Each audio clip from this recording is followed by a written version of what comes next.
Good day, sir. This is the presentation of Group 4. So, ang napili naming topic is about sa Anti-Fixing Law and No Contact Apprehension Program Law. Next po. Anti-Fixing Law, LTO Transaction RE 9485.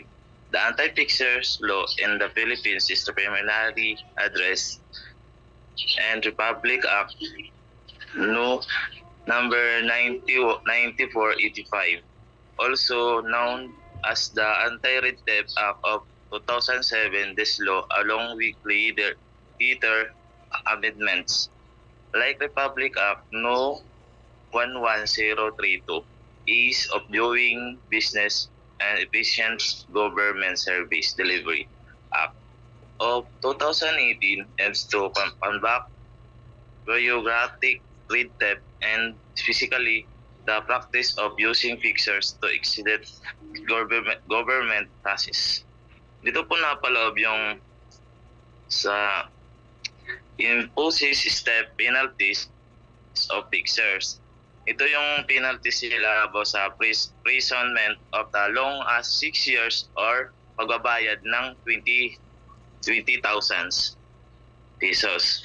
And dito napaloob yung ginagawa ng mga iba-ibang yung gusto kumuha ng license na hindi madali kasi kukuha pa sila ng TDC. Kaya ginagawa nila, pumupunta sila doon, mumanap sila ng isang fixer na makatulong sana para mapabilis na makakuha ng license. And yun lang po, sir. And thank you.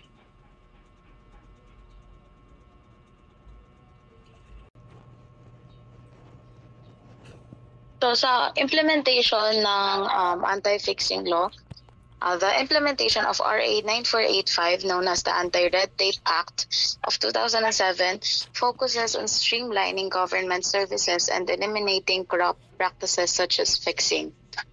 Government agencies, including the Land Transportation Office or LTO, are mandated to simplify procedures, reduce processing times, and enhance transparency. So ang goal ng anti-fixing law is para mabigyan ng info yung mga motorcycle or yung mga drivers about sa batas sa daan, and in-implement tong anti-fixing law para mabawasan yung mga kamote sa kalsada, kung tawagin.